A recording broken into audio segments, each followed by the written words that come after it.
All right. Hello, everyone. All right, so thank you all for coming.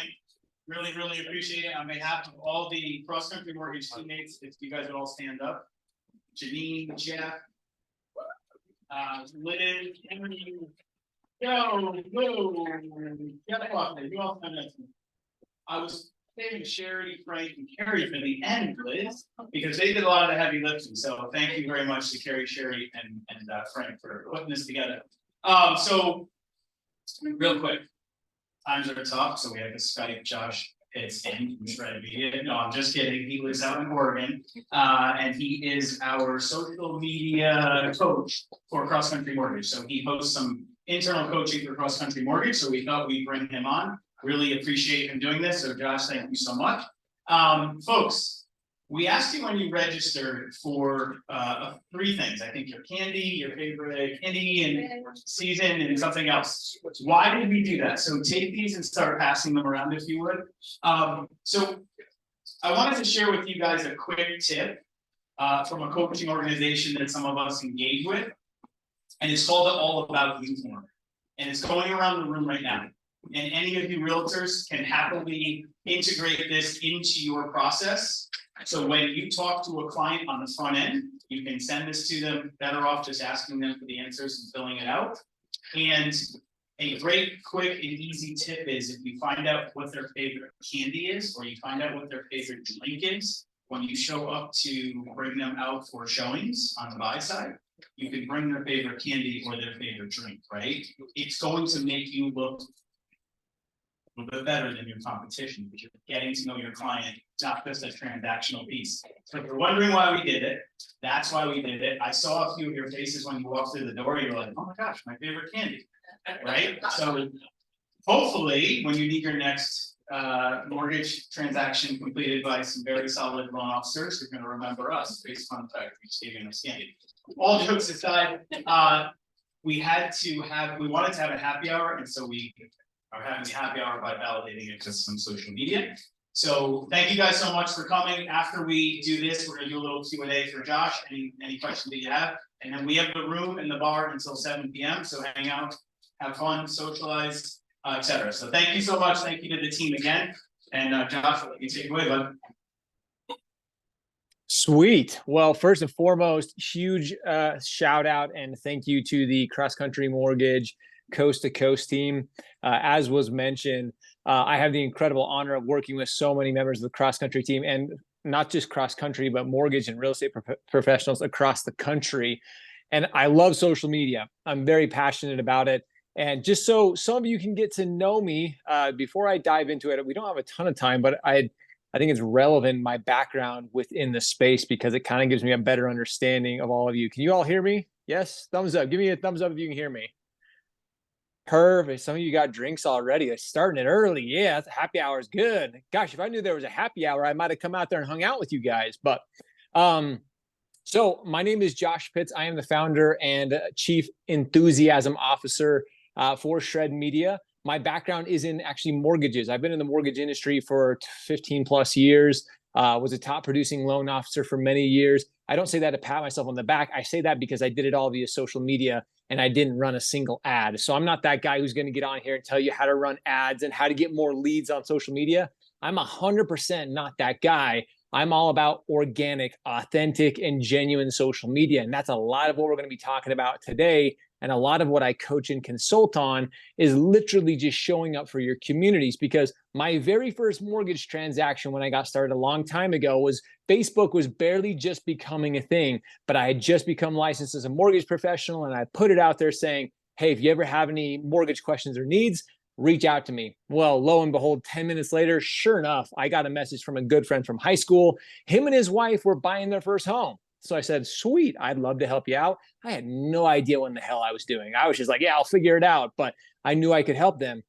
And he said, well, Josh, I just have one question. I'm working with this mortgage lender. I don't know if I'm getting the best rate or the best deal. Can you just look over the numbers? I said, sure, let's take a look. Needless to say, they were getting raked over the coals. They were absolutely getting taken advantage of, but they didn't know it was their first home.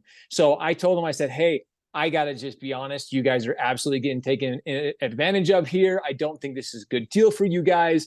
You have an interest rate that's 1 full percent. I know interest rates are high now, but it was 1 full percent interest rate higher than what I could give them. And it was $8,000 more in closing costs, $8,000, which was a huge deal to first time home buyer.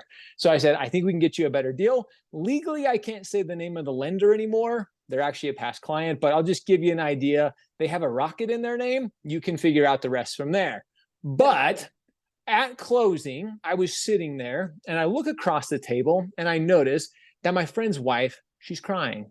And I'm just like, oh no, I screwed something up. What have I possibly done? I thought I did a good job.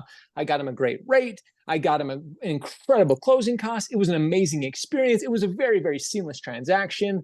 And I just said, I'm so sorry. What could I have done better? As your mortgage professional, what could I have done for you? And she said, Josh, you did it. You helped me and my husband achieve the dream of home ownership. This is what I've been waiting for. This is something my parents said I would never be able to do at this age, and you helped us do it. Ladies and gentlemen, that's what all of us as real estate and mortgage professionals, we have the opportunity to do is help people achieve that dream of home ownership. And as I mentioned, that very first transaction years and years ago came from a simple Facebook post. Like I said, I've been in the mortgage industry for years and years and years. Actually, as mentioned, I'm actually here in the state of Utah. I'm in Park City, Utah is where I reside. Some of you are probably wondering why I have empty shelves behind me, because books are irrelevant. You can do them all on your phone these days. So who needs books on a bookshelf? Just kidding. I'm literally in the process of moving. So if you know a good Park City realtor, just kidding. I got one of those too, but I'm in the process of moving. Thus why the bookshelves. I always get questions about that. So I'm just going to cross that one off your list right now. But as a mortgage professional working with realtors over the last 10 plus years, I found that social media was truly the way to connect with people, to build relationships, not just to get the next deal, because that's what too many of us in our industry think that's what social media is all about. Well, Josh, how can I post to get somebody to get a new listing or to get a new buyer, to get a new opportunity to buy or sell a home? That is not how you should be looking at social media. Social media is an extension of you. It's an extension of your personality. As a matter of fact, something that I teach right out the gate is your personal brand. A lot of people, when they hear the word brand, they think of a logo, they think of a slogan, they think of a color scheme. And that's just not the case, because honestly, what your personal brand really is, it's an extension of your reputation. It's who you are. It's what your clients are saying about you after the transaction is closed, after the dust has settled, after they've settled into the home. What are they saying about you? What are they saying about, wow, Mary was absolutely amazing on that transaction, or she went above and beyond. Wow, Steve really listens to me. Wow, Jimmy was absolutely incredible with our family and our kids. He understands us. That's what your brand really is. And that's what you're trying to create and portray on social media. Ladies and gentlemen, I'm just going to tell you straight up, most people, 99% of consumers in the world, they don't care about mortgage or real estate until they're ready to buy a home. Sure, all you realtors here today, you actually have a step up on all of us mortgage professionals, because looking at houses online and doing a few of the things that you realtors get to do is way sexier than what we mortgage professionals get to do. I'm just going to say it.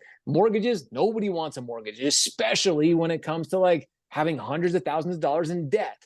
So you realtors, you realtor in particular, you have an incredible opportunity to really connect with people, and connect with people in a way that most other industries just can't.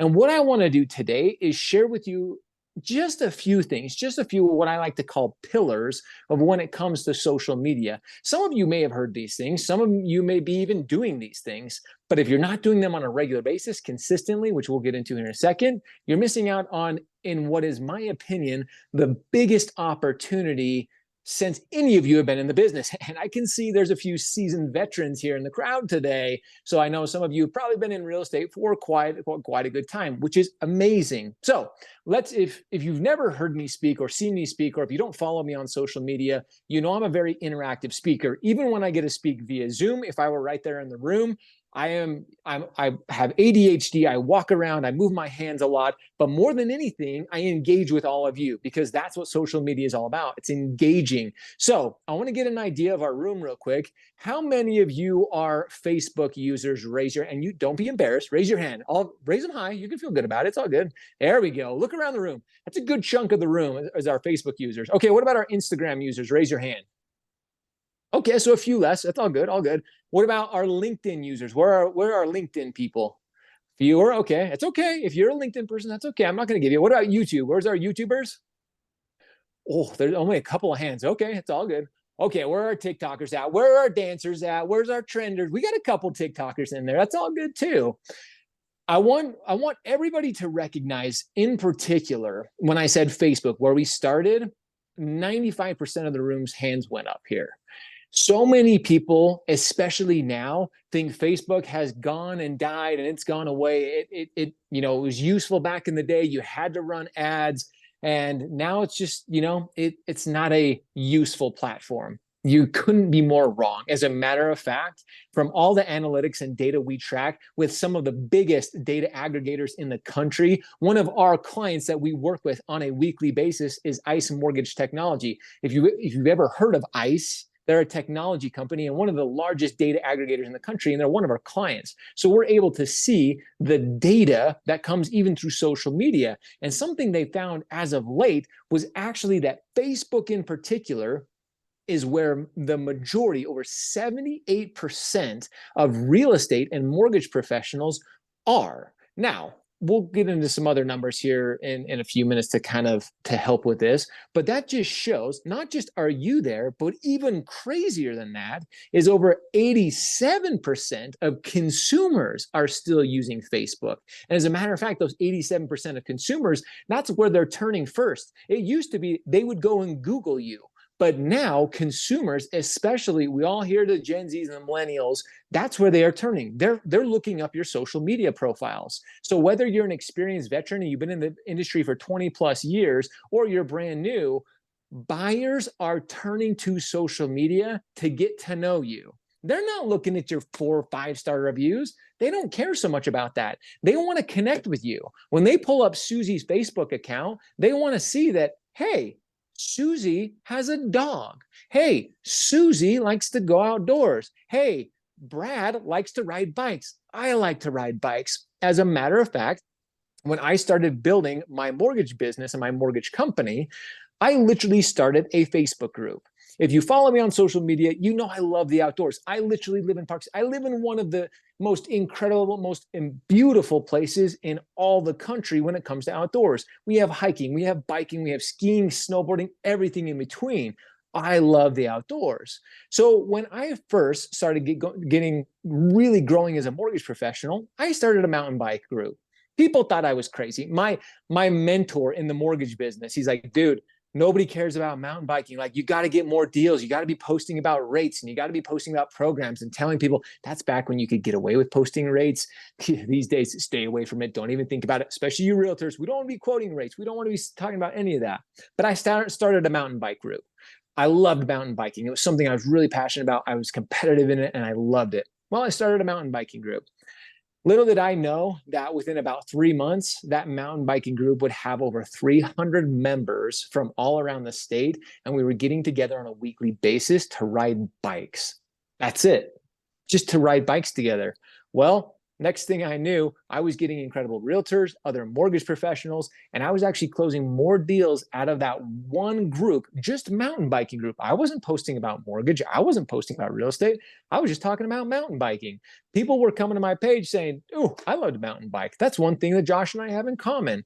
As a matter of fact, one of the realtors that I met years and years ago was on one of our mountain biking trips. We went on to do hundreds of transactions together, all from a simple mountain biking group.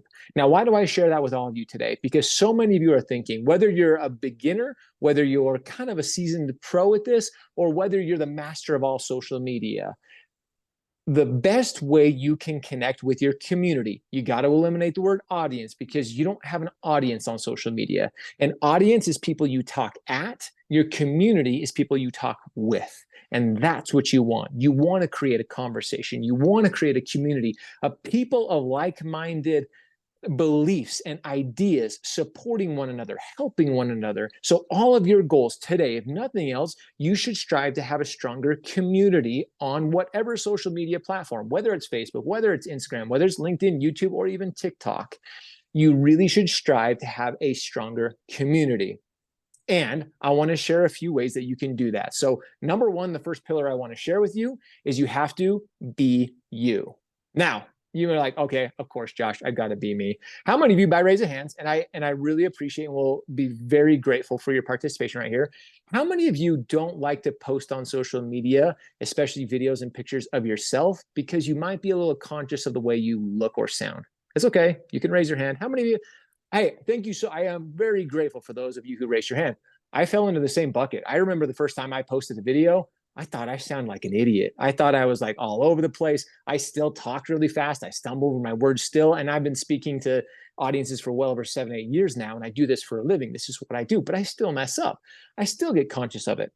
So I want to help everybody with that real quick. So everybody do me a quick favor and pull out your phone. Everybody grab your phone out. Everybody's got one. You can't be like, oh, I forgot my phone. You wouldn't be here if you forgot your phone. You'd be going to get it because we can't live without our phones. It's literally on us 24/7. So everybody hold up your phone. Let me see your phones. Everybody got it? If I can't see your phone, I'm going to call you out and I can see most of you. Okay, got it. Here we go. Okay, I want you real quick to take a quick video and just say your name. Say, my name is Josh Pitts, and end the video. And so what not don't say my name, but say your name. Just take a quick video, real quick, do it. Ready, set, go. Perfect. Okay. Most of you did it. Now here's the fun part. I want you to show that to your neighbor. The person sitting next to you, I want you to show that to them real quick. Okay. Some of you are laughing. I can already see it. Crazy part, yes or no? Do they look exactly the same and sound in the video that they do in person? Yes or no? Yes, of course we do. We sound exactly the same on video as we do in person.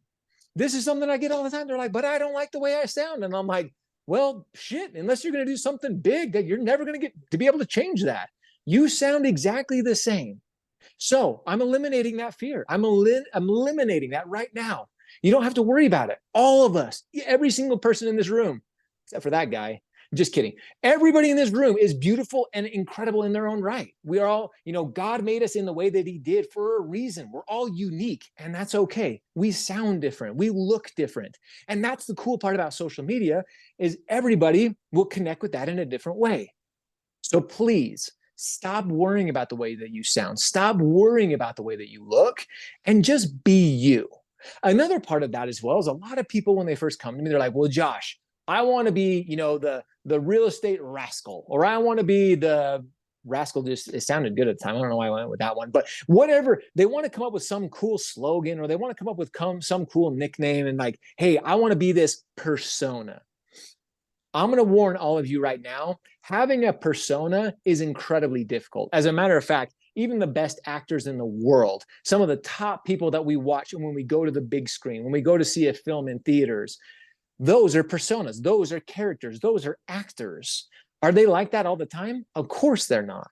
So why I always caution people of trying to create a persona is you have to be that person forever.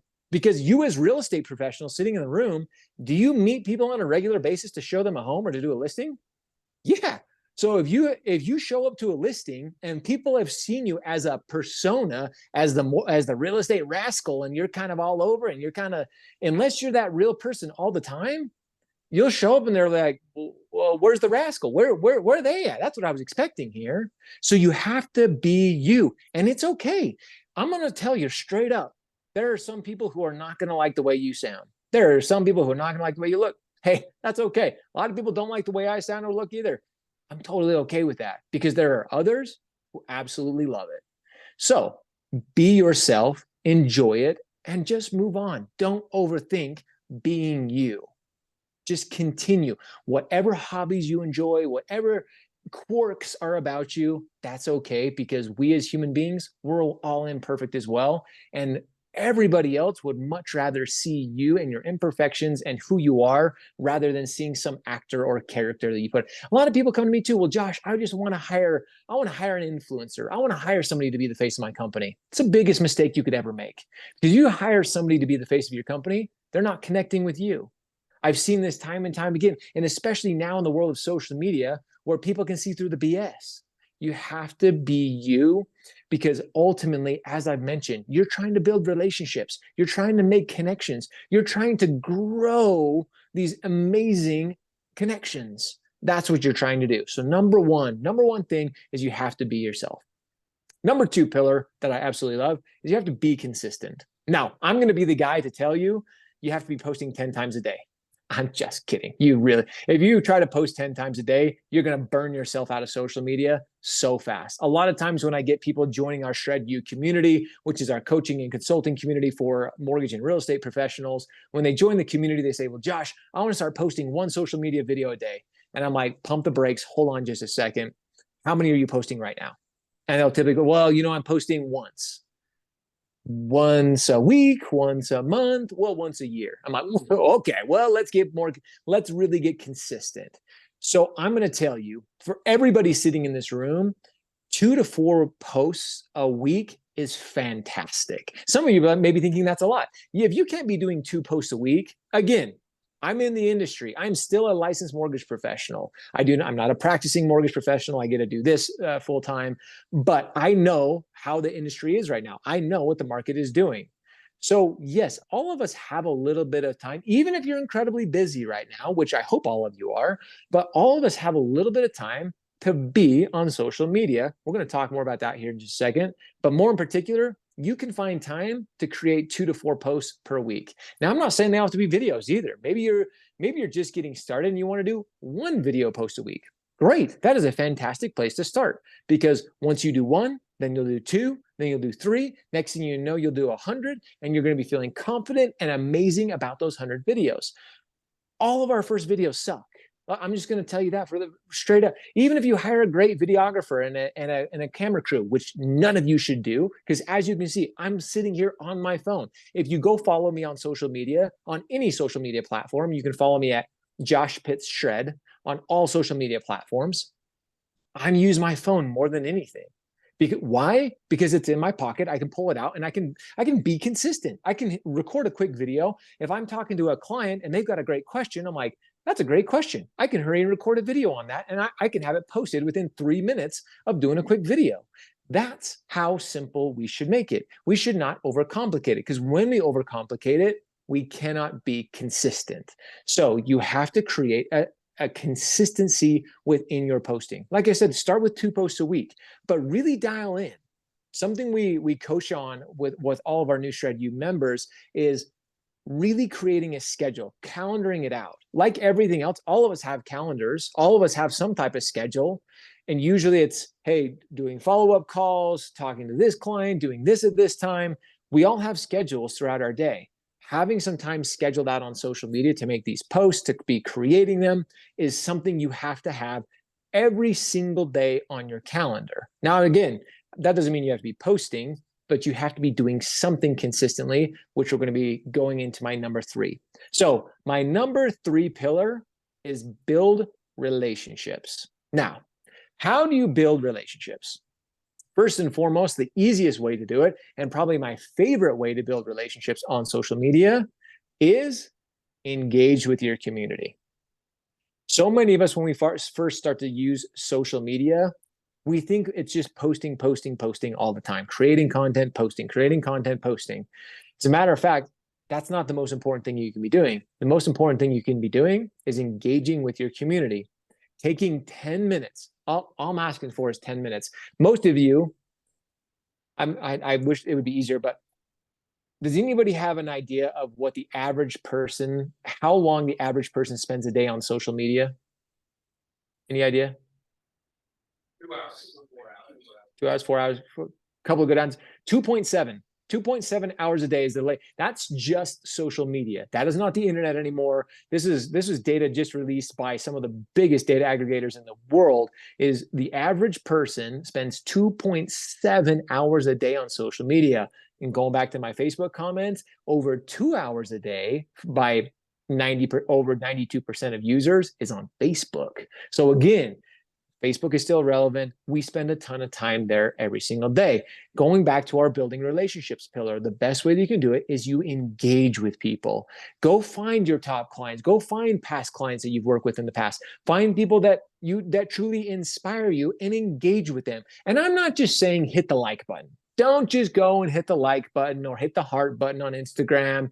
That's, anybody and everybody can do that. It's easy just to hit a like button. Be intentional with your relationships. So go in, and if you see something that you like, take a second and be like, wow, Stephanie, that was an amazing, I appreciate you sharing that with me. It truly inspired me today. Thank you so much. Or, hey, Susie, what a beautiful home that you shared. Like, as a matter of fact, that's just down the street from me. Amazing neighborhood, incredible school district. Love this area.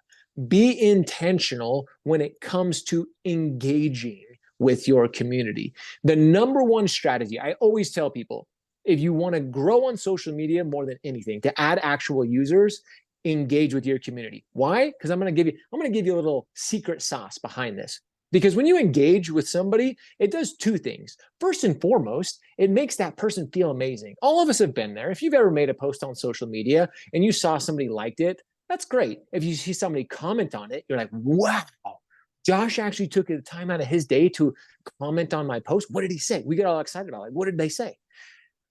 We do that exact same thing. Literally, a physical change happens in our body. The dopamine start to hit, the endorphins start to flow within us when we do that for somebody else. So literally, we're creating a stronger bond and relationship. This all goes to, people and scientists who are way smarter than me, who have done the research on human connection. But that's exactly what we get to do on social media. When you actually comment on somebody's post, they clearly and chemically are connected to you. They literally are like, wow, how amazing is this that somebody took the time out of their day to engage with me? That's the first thing it does. The second thing it does is that actually, when you leave a comment on Susie's post, all of Susie's community sees that as well. Now, again, I'm going to caution all of you on this, because the last thing I want all of you to go out and do is like, oh my gosh, Josh just gave me the shortcut. I'm just going to go start engaging with everybody. And you're just going to start spamming everybody, leaving comments on everybody's.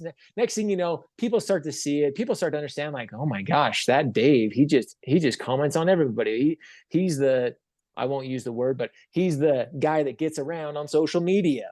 You don't want to be that person. You want to be truly intentional with your comments. But like I said, if you're commenting on Susie's post, her community starts to notice. Her community is like, wow, I've seen Dave comment quite a few times on Susie's stuff. He seems like a pretty outstanding guy. I'm going to go check out Dave's profile. Next thing you know, they're going over to your profile. They're seeing the value that you continue to share with your community. They're like, well, sure, I want to follow Dave too, because he seems like a pretty cool guy. So that is what it takes when it comes to number 3, building relationships and being intentional. Take the time to engage with your community. Again, if you're still just ramping up, if you're just starting this journey of social media, that one thing will help you grow and help you get more comfortable, because then you will start to see who is posting what is being posted, when are things being posted.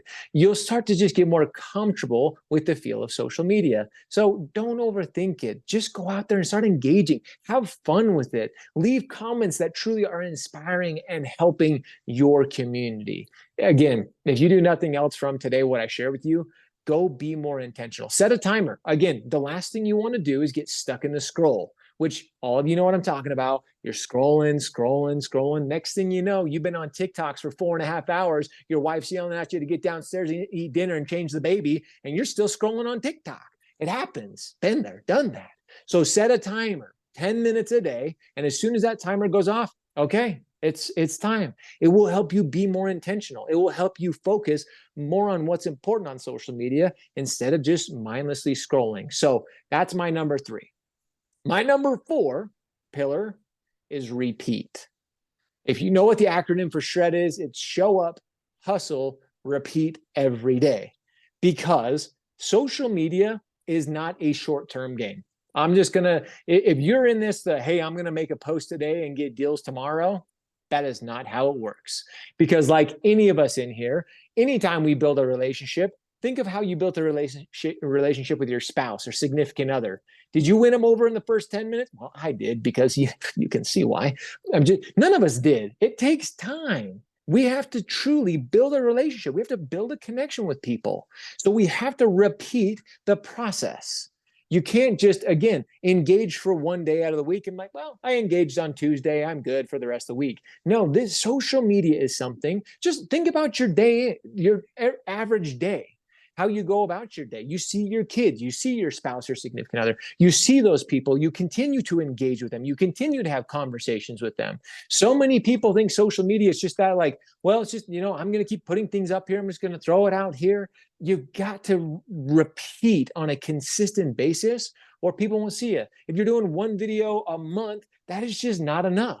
You have to be showing up consistently, providing that value for your community, which is part of what I want to talk about with repeat as well. Because so many of us as real estate and mortgage professionals, we think that the only thing of value is possibly sharing the next, the listing we just got, or sharing something in the real estate world that seems like notable news. Not, and I'm, again, not to say those things aren't great, but more often than not, again, people, all they really want is they want to connect with you. They want to see you, what's going on in your life.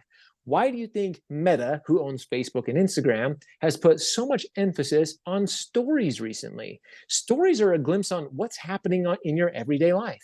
People really do. They care that you're attending a meeting like this. They care that you're surrounding yourself with some of the best in the real estate industry. They care about the day-to-day. That's why stories have become such a huge part of social media. It's the behind the scenes look. People love to see that. People love to get that backstage pass. Why do you think people spend tens of thousands, if not hundreds of thousands of dollars to go backstage with Taylor Swift? They want to see the behind the scenes. They want to see what nobody else gets to. And that's what stories and social media allows us to do. But we have to repeat the process. We have to be willing to go outside of our comfort zone and do this every single day. Because many of you, and some of you may be thinking like, Josh, everything you've told me, I've been doing it. I've been showing up. I've been, I'm myself. I'm being consistent. I'm building relationships. I'm repeating. I'm just not seeing the success. If that really is the case, reach out to me. I'd love to have a conversation. Maybe there's just a couple of tweaks. Maybe there's just a couple of things we need to change to help you out. But if you're not doing these things, it's that simple. You just have to start. You have to be willing to. I would assume that most of you in the room, you've probably been in the real estate industry for longer than a year. Let's just say that. I would say the majority of this room has. We can see the professionalism. We can see the experts, the collective knowledge in this room. I would say the most of you are pretty well seasoned professionals. Did you learn real estate overnight? No. Did you get your first deal on your first day? Of course not. If you did, you're damn good at what you do and you're probably killing it right now. But for most of us, it takes time. You have to give social media time. When I say time, I'm going to be the guy who, again, I'm brutally honest. It's going to take you 6 months. It's going to take you time. But if you don't start now, 6 months down the road, you're going to be like, man, I heard, Josh, I heard him talking about these things. And, at the time they seemed simple, but I just didn't, I felt I was busy with this or that. Just get started today. You should be leaving. You should honestly, everybody in this room, whether you're a seasoned pro or just starting, you should make a post about this evening, a conversation that you had, something that somebody said that inspired you, something that maybe an experience you had leaving between here and going home. Share those things with your community. They really do care. And that's what ultimately builds that close connection, meaningful conversation with those people around you. Now, before I know I want to be respectful of everybody's time. And I know as I mentioned, sometimes I get going and I get super excited. I could do this for hours. I love talking about social media. Before we turn it over to questions and answers, and I hope all of you here today please take a second and think of a great question. Because if you have a question right now in your mind about anything social media, we can talk about platforms, we can talk about postings, we can talk about anything and everything you have, questions you may have. We want to get into those. But I'm going to give you a quick caution when it comes to social media, especially in the world that we live in now. Anytime you start focusing on social media, when you really start working at this, it's difficult. You are going to have ups and downs. I have seen, especially in the world that we live in as of late, with people suffering with anxiety and even depression. This is something it pains me to see this. So I just want to caution everybody here. I know I'm getting deep for a second because I have seen it affect lives. I have seen it affect relationships. There is nothing in your life that is more important than your mental and your physical health and the health of those closest to you, your friends, your family. So never let social media and what you're doing with it affect you in that way. I caution you, just because this has become such a profound topic in the world of social media, and I've seen it happen, and I don't want it to see it happen to any of you amazing people. So going back to our 4 pillars, as I mentioned, pillar number 1, be yourself, have fun with you. You're all amazing out there. Number 2, you got to be consistent, set a schedule, put a plan in place, and make it happen.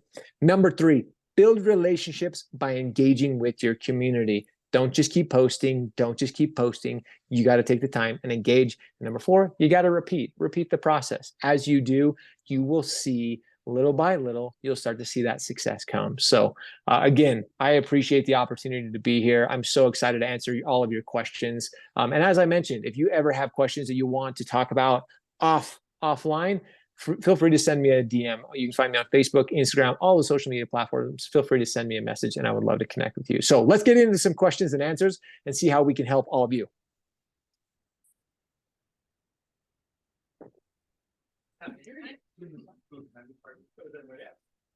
Hi. Hi, what's your name? Yeah. Awesome. Lisa. Good to meet you. So I favor Instagram, and you really think that Facebook is bigger than Instagram right now? I mean, I don't know. I feel like Instagram is very important. Oh, I love this. This is a fantastic question. No, this is wonderful. Thank you so much for asking this. Instagram and Facebook are owned by Meta, same company. They have a lot of unique attributes. To your question, I will tell everybody this. Whatever platform you are utilizing most, use that platform. Number one question I get asked is like, Josh, you talk about Facebook and Instagram a lot. I'm a LinkedIn person. Should I make the jump over? No, stay on LinkedIn. Or I have people who are coming to me like, well, Josh, I don't know where to start. The number one thing I ask them is, what platform do you use the most? Which platform do you enjoy consuming content on the most? To your point, I'm an Instagrammer. I spend way more time on Instagram than I do any other platform. And it probably does the best for us when it comes to performance when we're growing our business in particular. We still see an incredible amount of business from Facebook, but Instagram right now, especially with the type of content we put out, is by far and away, that's where, like I said, I consume the most of my content. So if you're an Instagrammer, fantastic, stay with it. I would just suggest, as some of you may or may not know this, you can link your account with your Facebook account. And some of you are like, well, it has to be a business page. That's actually not true anymore. You can create a creator page, even with a personal Facebook page. So you can actually share your Instagram content on your Facebook page and vice versa. So if you're an Instagrammer, continue with it. Well, and I'm gonna, while he's handing the mic out, I'm just gonna answer this. TikTokers, where do I even start with you? A lot of people ask me, well, TikTok is the growing platform. I'm just gonna tell, for the 99 percentile of you in this room, TikTok is probably not your best used platform or best used time when it comes to a social media platform. You can literally call me out on this, but I have data to back it up too. So if you're just getting started, it's not the place to start for 99% of you. Hey, Josh, this is Kenny Rhodes from Ridgefield, Connecticut. I'm a real estate agent and house flipper. I know that a lot of videos are being made, and how long should a video be? And should it be like multiple part videos and create a reel? What's your best strategy? Love this question. Thanks, Kenny. This is a really good question. So this is a very big question, but I'm going to try to simplify it. If it's a reel, which many of you may not know, a reel is basically just a short form video. That's what it is on most platforms, on Facebook and Instagram in particular. It's a video under 2 minutes. I try to keep all my videos under 90 seconds. So that's 1 minute, 30 seconds. I try to keep all my videos under that. As a matter of fact, I try to keep most of my videos under 45 seconds.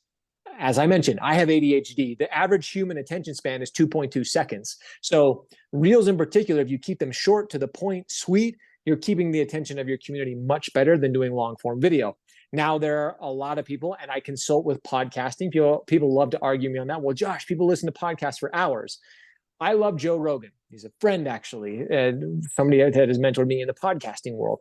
And yes, he has a very long podcast, and a lot of people listen to long form content. But right now, on the social platforms, Facebook, Instagram, LinkedIn, YouTube Shorts, and others, short form content is absolutely what's working best. So again, I would strive, to your question, keep your videos under 2 minutes long. Stories, they just made a big change to that. Stories can only be a minute long. They were actually even shorter, but now they can be up to a minute. That just shows that the platforms are focused on short form, sweet to the point content. So if I were you, and something that we actually just launched for this exact question is Shred It, which is our editing service for mortgage and real estate professionals, where we edit your video to look like the best pros out there, but we keep all videos under 2 minutes. Even if you have a 20-minute podcast, we edit it, we clip it down so it's short form content. That's what people are digesting right now, and that's what people really want. So great question. I would definitely try to keep all of your content on any platform under 2 minutes. Great question.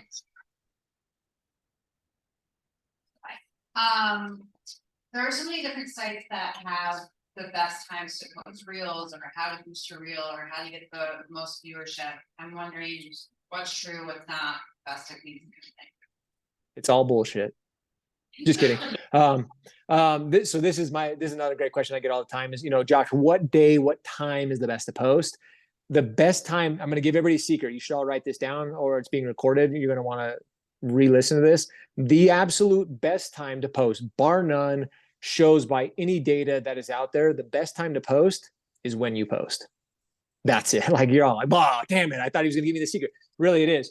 Too many people get into the analytics of like, oh, Tuesday at 4:37 p.m. when the moon is highest at the day, blah, blah, blah. Like, that doesn't matter. Like, again, if you look at Hootsuite, if you look at some of these other companies, yes, are there certain times of the day when users on platforms are higher? Of course, but that's the information that they're actually looking at. They're not looking at your specific community. They're not looking at your specific demographic. They're not looking at any of that all the time. So the best time to post is when you post. And again, create a consistent schedule around it. If you're going to post Monday at 3, then Thursday at 10 a.m., and then Sunday at 1 p.m. after you get out of church or whatever it is, stay consistent with that schedule. And if you want to switch it up, do it. But really, the time does not matter as much as the consistency, especially when you start. Too many people start, that becomes one of their excuses. Well, I missed Tuesday at 4:37 p.m. Guess I'm going to have to wait till next Tuesday now. It's just an excuse that people make. I will say this when it comes to posting. A lot of people say that weekends are terrible to post on. I disagree. As a matter of fact, some of our most engaged content on Instagram in particular is on the weekend. The other big thing is going into a holiday. People are always like, oh, Josh, people are like, they're focused on their family. They're focused on, what's going on around them. Bullshit. Look how many people after they get done with Thanksgiving are on their phones, laying back, digesting their food, looking at social media. All of you should have a goal right now. If you're not consistently on social media, take this holiday season and show up more for your community. I mean it. Again, right now, more than ever, people start to take breaks. People start to slack off because real estate and mortgage typically slow down during this time of year. So people are like, well, I'm just going to, I'm going to just coast until the next, because we're what? 2 months out from the new year already, which is crazy. People just go in coast mode. Everybody in this room, you showed up for a reason. You showed up to be better. And you don't have to be 10 times better than the next person. You just have to be 1% better than the next person. You just have to show up 1% more than anybody else. And that's going to help give you that slight edge. So I love this question, but don't overthink it. If you really want to, again, if you want to nail the best times on social media, you can literally Google that question. And again, we've tried them. I can show you the months and days that we've literally tried to hit those exact times. And what's hilarious is most of the time when we nail those peak hours, our posts perform the worst. Why is that? Because that's what every other influencer is out there looking at that exact time. Everybody's posting then. So there's so much, everybody's overwhelmed and just over like, oh my gosh, there's so much getting posted of this that your post gets swiped over. You don't get to see. That's why I like to post on off hours. I like to post on times where not a lot of people are posting because there's still people active. And I'm still so focused on a small niche of people that I would rather catch their attention. So great question. Hey, Josh, Josh from Cross Country Mortgage. Great. Yeah, two Joshes always make it right.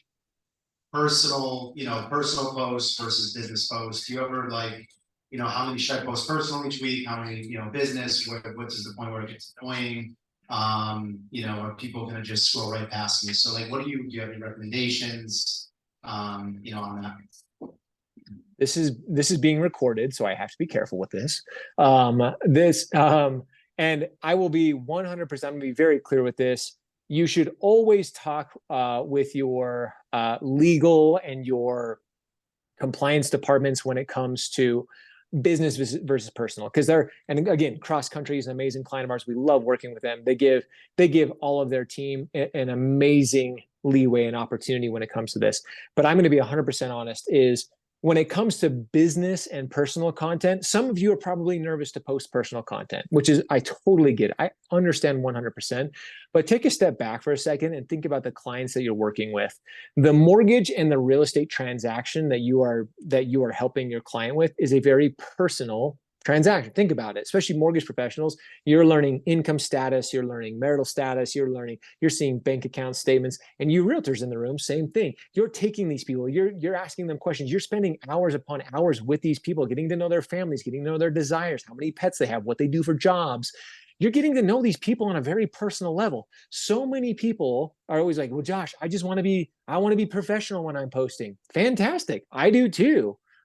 But that doesn't mean I can't share what's going on in my personal life. I share my kids on social media all the time. People are like, well, I don't want to share my kids.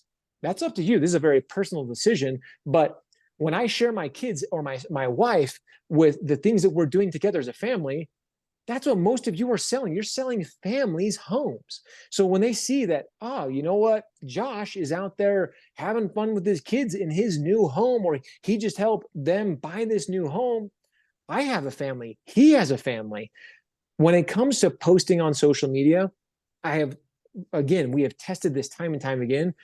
Personal things, personal connections, content that truly makes a connection with somebody does far better than a post just business all the time. There's no algorithm when it comes to how many business versus how many personal. It's all up to you. If you're posting on a business page, it should be business oriented. I will be very clear with that. Some people think you can differentiate. Well, you can post business or personal stuff on a business page. It just doesn't connect as well. And again, that it's not the platforms were not designed that way. So I would recommend, I always err on the side of, hey, share more personal things. And I'm not saying, again, you can't spin in something that has to do with real estate or has to do with mortgage. You can absolutely do that. But I always err on the side of sharing more personal content than business content. As I alluded to earlier, though, all you mortgage and real estate professionals, just be very cautious when it comes to ever quoting a rate, quoting a specific program, quoting anything specific when it comes to that. That's when you're going to get yourself in a little bit of hot water with compliance, CFPB, things like that. And you just never want to go down that road. I will say this. I've been in the room with the CFPB. I've sat on some of their board meetings and listened to, and even been an advisor when it comes to social media. And I will say there's only a few things in particular. There's a few bad apples that have made all of us look really bad. Just use your best judgment when it comes to certain posts. Now I'm going to tell this side as well. Like I said, I want to see the personal side. I want to see certain things, but there are some things I don't want to see. You get what I mean? Y'all follow my drift here? You're all going to have a happy hour here. Y'all don't need to show us kicking back a few drinks and getting a little tipsy. It's not bad to show that you're hanging out with friends, enjoying the evening. But the last thing you want to do is showing you and your buddies sloshed after the football game, trying to kick field goals. That's not something that everybody wants to see all the time. So that's what I want to make sure that we're all very clear on. There's a very fine line of sharing personal content and sharing personal content. So just that's another word to the wise when it comes to that. But great question, Josh. Be personal, as I shared. Be you. Have fun with it. That doesn't not to say that sure your business is part of who you are. It's an extension of all of us as real estate and mortgage professionals. Great question. Well, any other questions? All right, I have a question for you, Josh. Yeah. Once a week for 52 weeks, you go on vacation, you decide not to post. How damaging is that from a follower engagement perspective? You just screwed yourself over. Give it up. Never post again. No, it doesn't matter at all. This is great. Don't worry about it. It actually, as a matter of fact, something I coach on a regular basis is you should take some time off. As I mentioned, kind of my deep when I ended things, I tell people it is absolutely okay to miss a week. If you missed a week, it's okay. Your community is probably not going to notice. There's enough going on in social media that it's okay to miss a week or two. As a matter of fact, our challenge, like I said, a lot of the professionals, the experts we coach in social media, they're posting sometimes at minimum once a day, if not more. And when you're at that stage, it gets to be a lot. So I actually will even consult people, take a day off. You have to have a break, whether it's on the weekend, whether it's a day of the week. Don't look at your social media at all. You can take a break. It's going to be okay. Your community is going to be there tomorrow. But for everybody sitting in this room, again, I don't know everybody personally. I don't know everybody's accounts, but I'm pretty confident I could pull up everybody's account in here and I could say, yep, you're good. You can take a break. If you miss one post, even if you're just posting once a week, that's okay. If you miss one post a week, say, hey, I missed this. I was hanging out with a family. If you're hanging out with a family, that's a great opportunity to do a story. And just to Josh's question, share a little bit behind the scenes. Sometimes I've heard this a lot. Well, Josh, isn't it boasting when I'm sharing the vacations or if I'm sitting on the beach with a spouse having a good time? No, of course it's not. We as human beings are hardworking, the majority of us. And we deserve to take a little time off. Even, yes, are my clients, Josh, aren't my clients thinking though, like, wait a minute, I've got a transaction going with Josh. Does he still care about my deal? People understand that we all need a break. And it's okay to show them that. Now, on the flip side of that, if you're taking a break all the time, they start to get it. But wonderful question. Absolutely. You can miss one post. Just keep at it. Be consistent with it. None of us are perfect. Just do your best. All right, I've got one more question. Does anyone else have a question before I go again? No? All right, question. I recently heard that I might not say this correctly, if you purchased followers or if you did some paid, this, that, or the other thing, you may want to shut down your account, start a new account because you hurt your reach as a result. And that may be more of like an Instagram thing, but yeah, I may not be describing it all that well, but I did hear there are reasons to shut down an account and start over.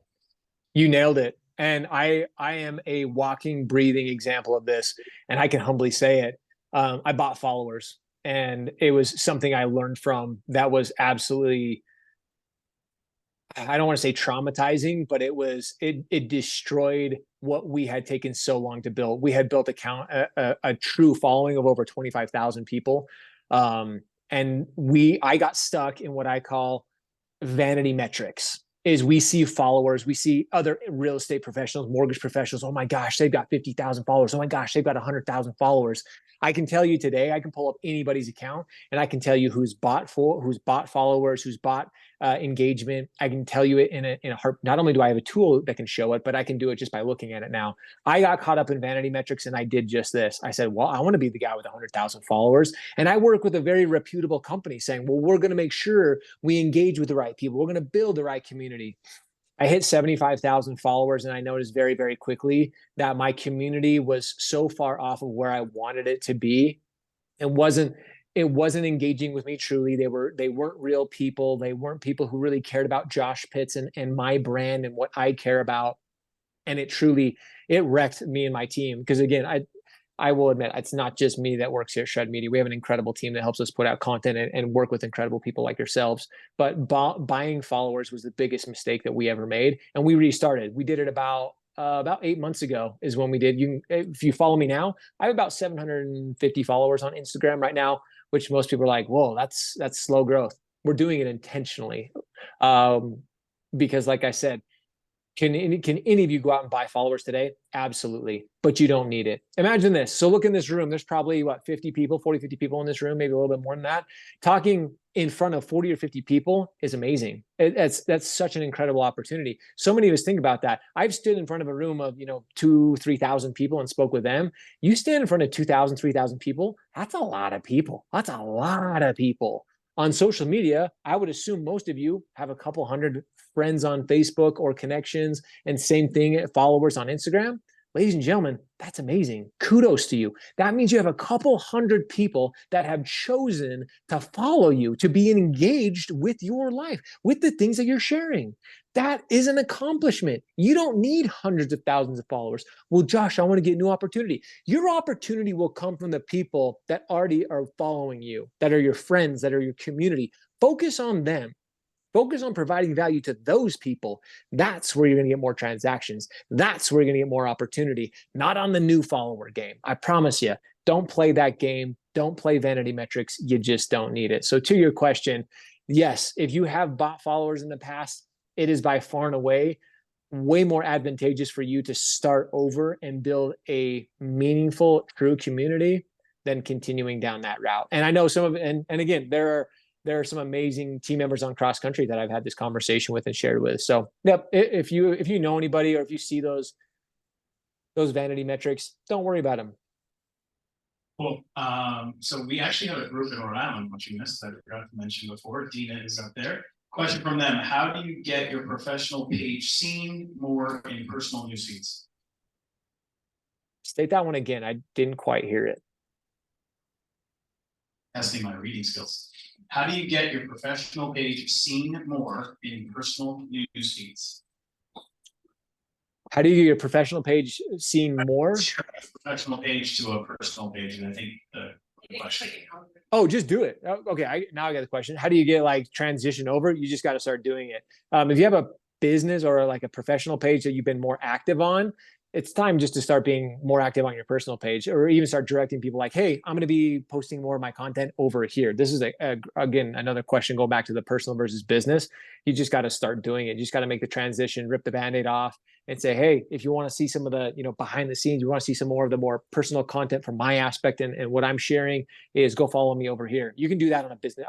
We consult with a lot of people and individuals when it comes to that. It's like, hey, you want to get to know the real Michelle, or you want to get to know the real Deanna? Go follow me, or go make sure you check out this account, this Facebook page, this Instagram page. Just direct people to do that. Cool. Good question. Okay.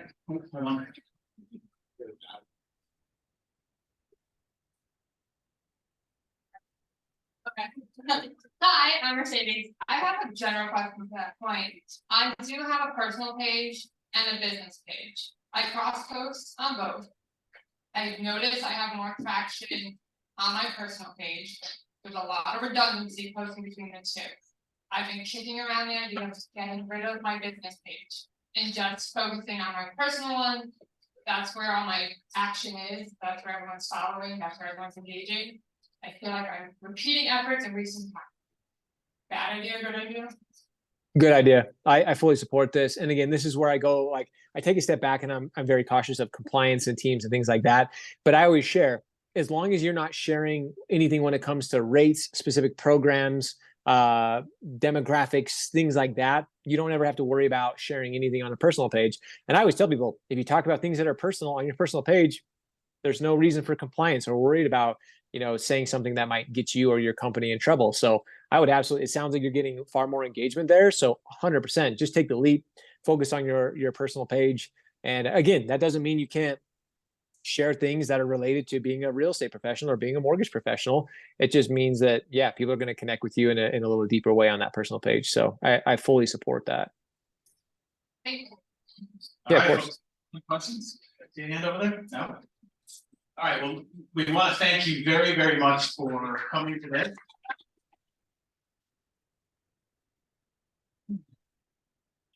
let's thank Josh too. Josh really appreciates doing it.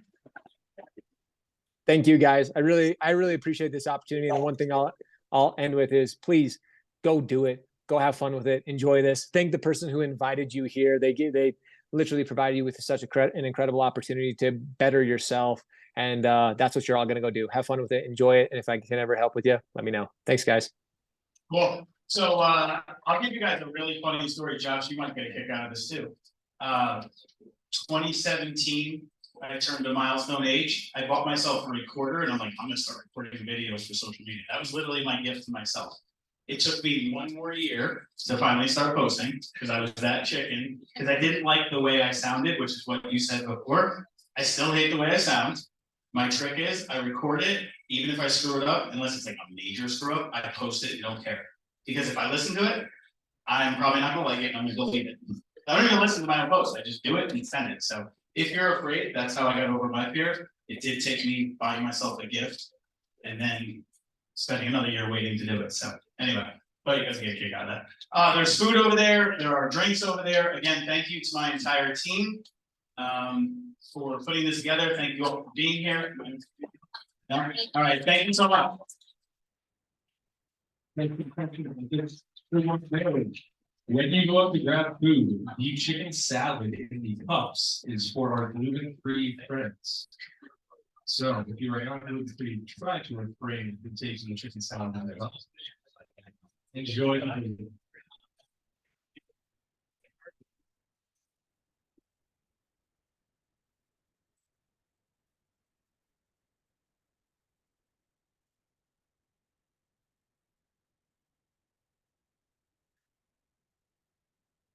Take